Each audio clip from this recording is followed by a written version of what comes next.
যাই হোক, আজকে জেনারেল ওয়াকারের ওয়াকারনামা প্রকাশ করতেছি, আরো 10 জনেরটা প্রকাশ করব আস্তে ধীরে।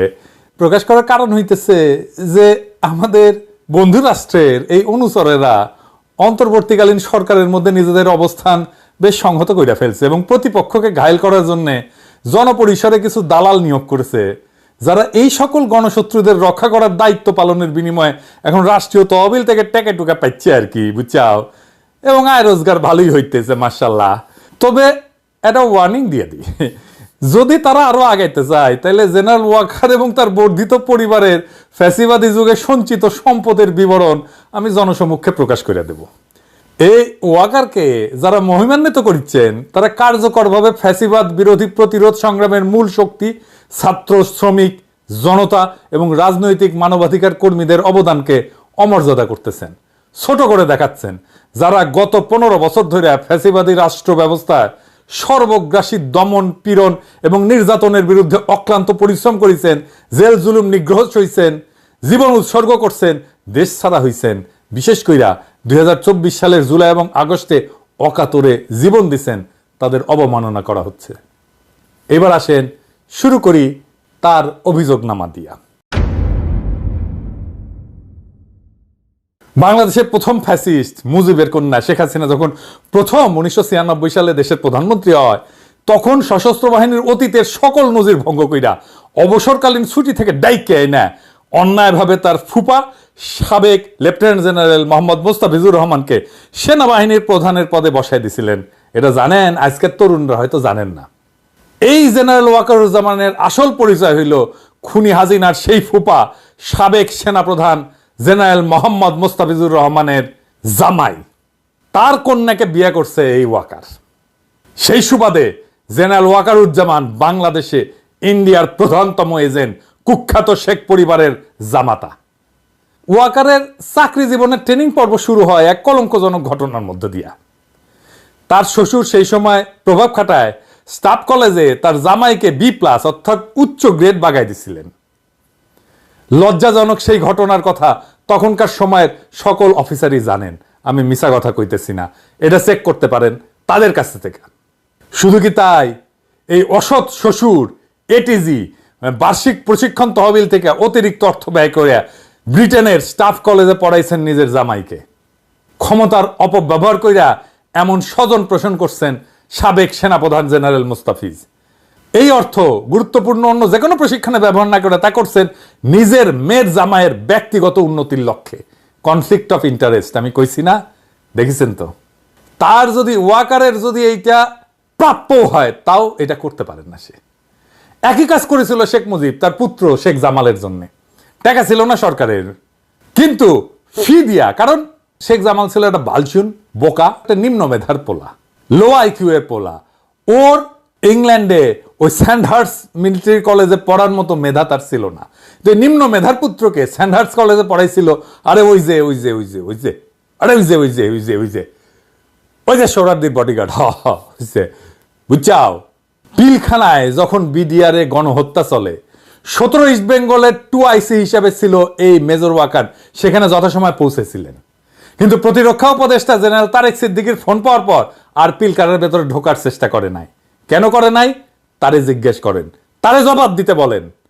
এই ঘটনার কথা তখন থেকে বাংলাদেশের সশস্ত্র বাহিনীর সকল তরুণ অফিসার এবং বীর জওয়ানেরা জানেন। আমি মিছা কথা বানায় বানায় বলি না। কেন বিডিআরে অবরুদ্ধ সেনা অফিসারদেরকে ওয়াকার রক্ষা করেনি তখন? বাংলাদেশ লুণ্ঠনকারী ফ্যাসিস্ট শেখ হাসিনার 15 বছর দীর্ঘ দুঃশাসন আমলে লেফটেন্যান্ট জেনারেল মোহাম্মদ মুজিবুর রহমানের মতো জেনারেল ওয়াকারও গুরুত্বপূর্ণ যে সকল পদ রাজধানী ঢাকায়, তার সব কয়টায় নিয়োগ পাইছেন। কি কি? যেমন ধরেন 46 ব্রিগেডের কমান্ডার, সেনাবাহিনীর সামরিক সচিব, নবম ইনফ্যান্ট্রি ডিভিশনের GOC, PSO AFD, এরকম সবগুলো পদে দায়িত্ব পালন শেষে সেনাপ্রধান হয়েছেন। শ্বশুর শাশুড়ির বর্ধিত পরিবার খুনি অত্যাচারী ফ্যাসিস্ট শেখদের শাসনের অবসানের পর এখনো শপথে বহাল আছেন এবং অন্তর্বর্তীকালীন সরকারের প্রধানের আস্থা উপভোগ করতেছেন। জেনারেল ওয়াকার যখন PSO AFD পদে দায়িত্ব পালন করে, তিনি তার বেয়াই, কুখ্যাত খুনি এবং লুটেরা জেনারেল তারেক সিদ্দিকীর সঙ্গে ঘনিষ্ঠ ছিলেন।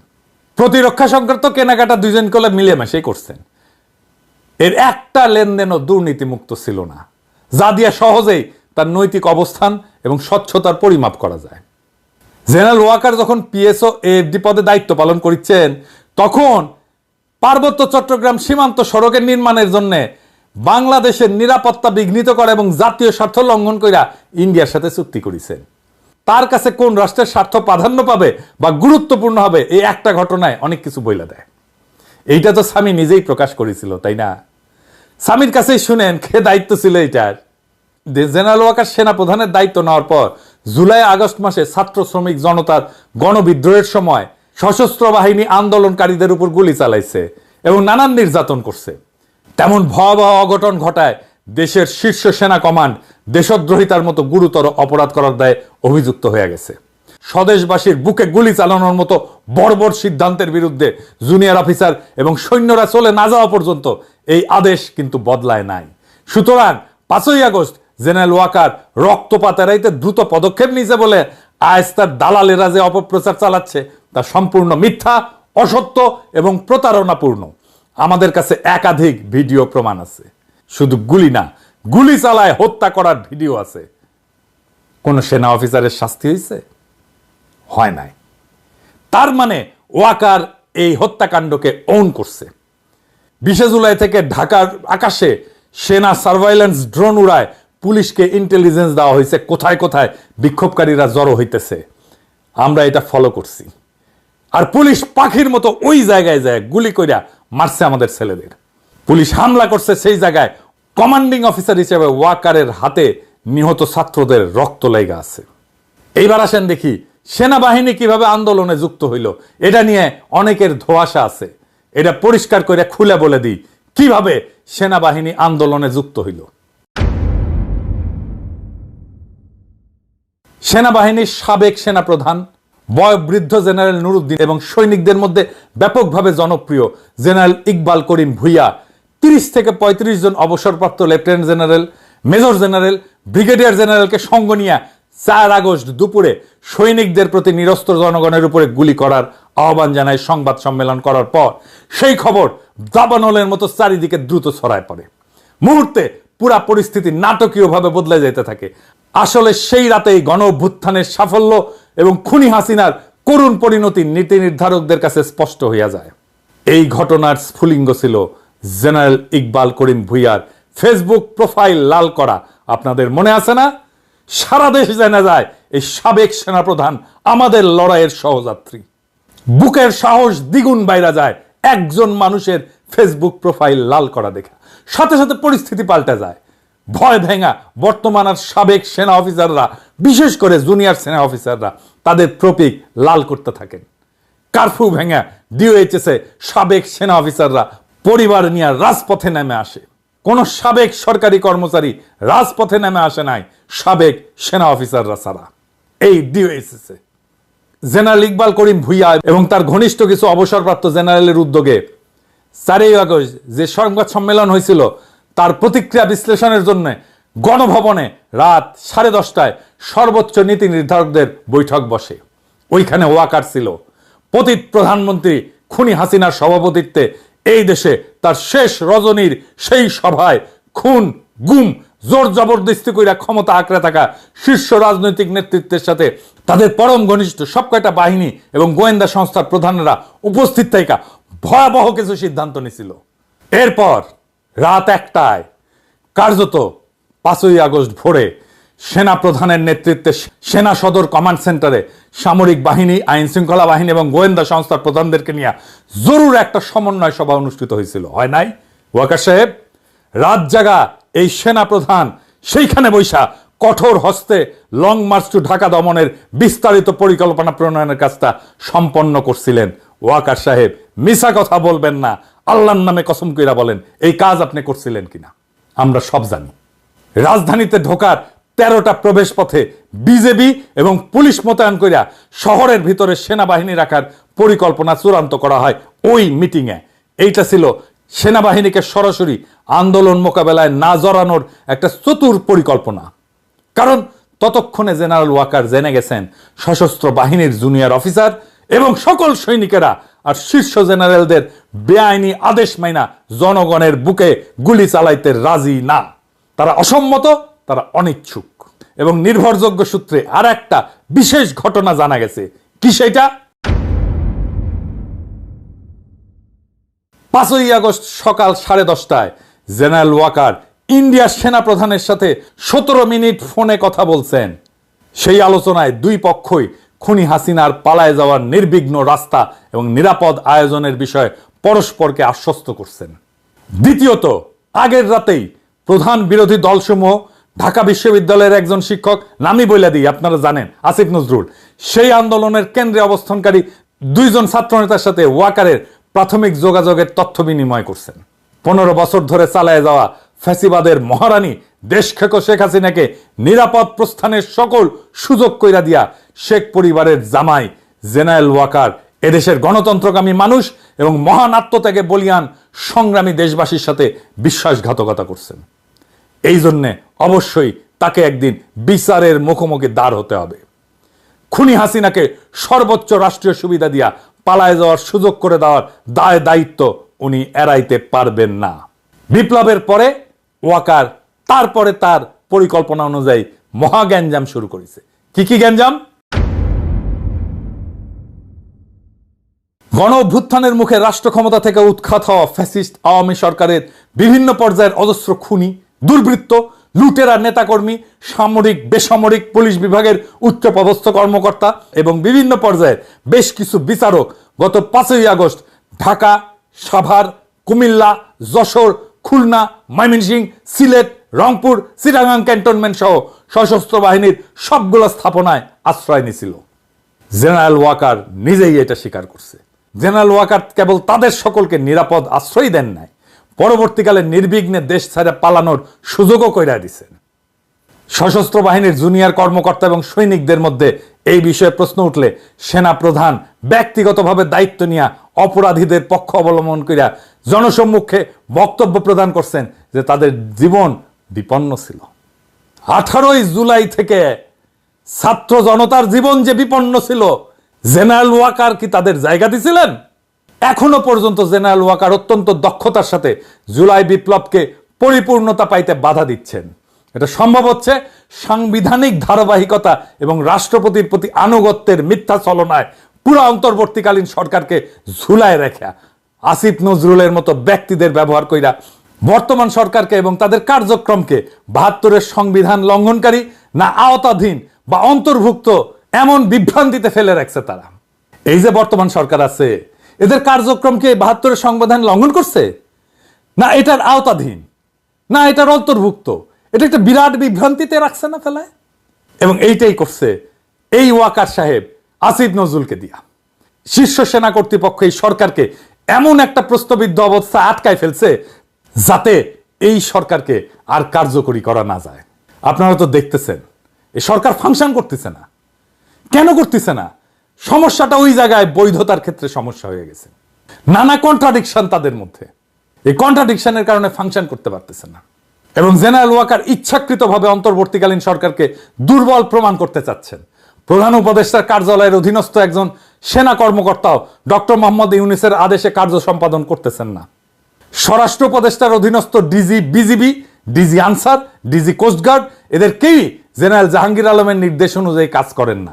তারা সকলেই সেনাবাহিনী প্রধানের অঙ্গুলি হেলনে চলেন। পরিণতিতে শেষ পর্যন্ত যখন এই সরকার ব্যর্থ হবে তখন এদের সকলে দল বাইধা ইন্ডিয়ার কোলে গিয়ে উঠবে। লিখে রাখতে পারেন। ডক্টর মোহাম্মদ ইউনূস জানে নাকি জানে না আমি জানি না। হইতে পারে উনি জানেন, চুপ করে আছেন জেনেও, আবার হইতে পারে উনি জানেনই না বিষয়টা। সেনা প্রধান যে তার এখতিয়ার বহির্ভূতভাবে PSO, AFD, DG BGB, DG Ansar, DG DGFI, DG NSI, DG এনটিএমসির উপরে পূর্ণ কর্তৃত্ব ফলাচ্ছেন, এইটা কি প্রফেসর ইউনূস জানেন? আপনি এটা এখতিয়ার বহির্ভূত? যদি জানেন তাহলে বসে আছেন কেন? আর যদি না জানেন তাহলে বইলা দিলাম যে এটা ব্যক্তির বহির্ভূত, ব্যবস্থা নেন। জেনারেল ওয়াকার ইন্ডিয়ার গোয়েন্দা সংস্থা এবং আওয়ামী লীগের গড়া সামরিক নেতৃত্বের কাঠামোটি এখনো পর্যন্ত ধরে রাখছেন। জনসন্তুষ্টির লাভের লক্ষ্যে অল্প কয়েকজন চিহ্নিত অপরাধীকে চাকরি থেকে সরাইলেও তাদের সামাজিক এবং আর্থিক জীবন নিরাপদ করছেন, এটা আমরা জানি। যাতে পরবর্তী পর্যায়ে প্রয়োজন হইলে জেনারেল ওয়াকারের পক্ষে সকলকে ব্যবহার করা সম্ভব হয়। সম্প্রতি 2 জন লেফটেন্যান্ট জেনারেল পদোন্নতি পাইছেন, তাই না? ফয়জুর রহমান এবং মাইনুর রহমান, ফ্যাসিস্ট আওয়ামী লীগের সামরিক জনবলের সক্রিয় সদস্য। এই দুইটা পার বাকশালী। এই লেফটেন্যান্ট জেনারেল মাইনুর রহমান, তার 2 কোর্সমেটের নাম শুনবেন। হ্যাঁ, এরা 24 লং কোর্সের, মেজর জেনারেল জিয়াউল হাসান আর মেজর জেনারেল মাহবুব। এর সাথে দল বেঁধে 3 জন পলাতক প্রধানমন্ত্রী খুনি হাসিনার সামরিক উপদেষ্টা মেজর জেনারেল তারেক সিদ্দিকীর সাথে সলা পরামর্শ কইরা সকল গুরুত্বপূর্ণ সিদ্ধান্ত নিতেন। নানান অনিয়ম, দুর্নীতি, অপকর্মসমূহ একসাথে করতেন। চট্টগ্রামের পাহাড়ি অঞ্চলে সেনা কমান্ড পরিচালনায় নিদারুণভাবে ব্যর্থ হওয়ার পরেও বিস্ময়কর কারণে লেফটেন্যান্ট জেনারেল মাইনুরের পদোন্নতি নিশ্চিত করছেন জেনারেল ওয়াকার।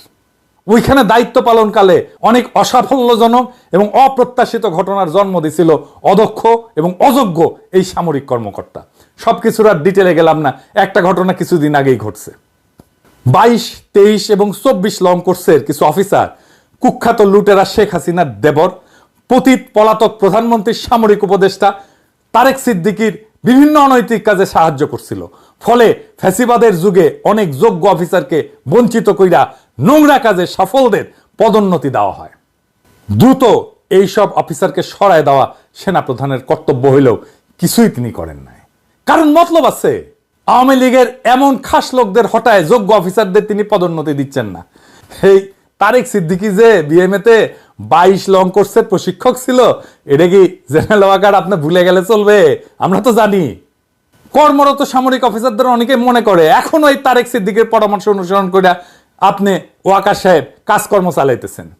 তা না হইলে কিভাবে এই পতিত প্রধানমন্ত্রীর সামরিক উপদেষ্টার ঘনিষ্ঠতম এক মেজর জেনারেল জাহাঙ্গীর অন্তর্বর্তীকালীন সরকারের ডিজিএফআই পদে নিয়োগ পান?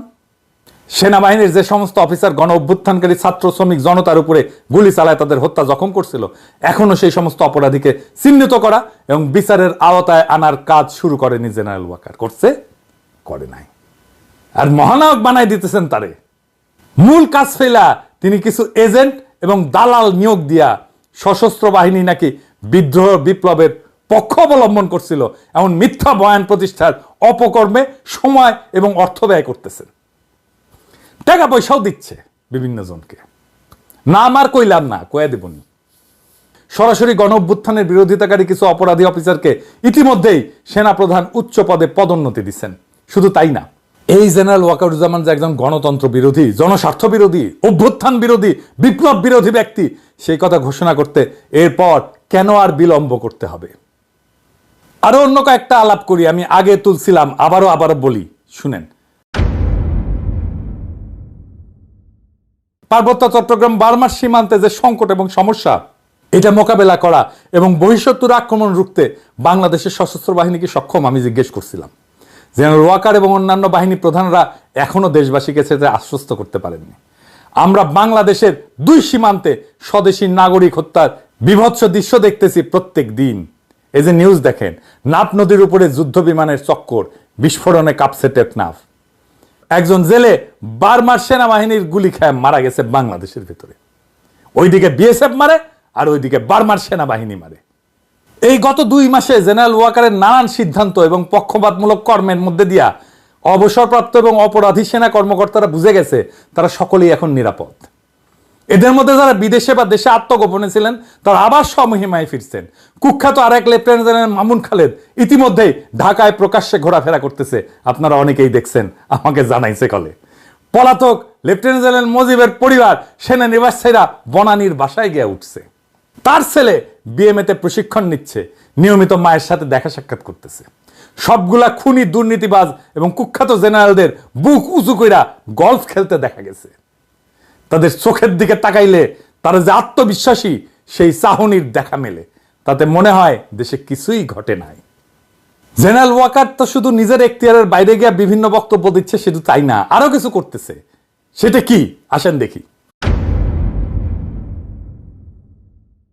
তিনি পরিকল্পিতভাবে সেনাবাহিনীকে ব্যারাকের বাইরে এনে দীর্ঘ সময় দেশের আভ্যন্তরীণ কাজে ফেলে রাখা তাদের সততা, কর্মদক্ষতা, যোগ্যতা এটা বিনষ্ট করে দিচ্ছেন।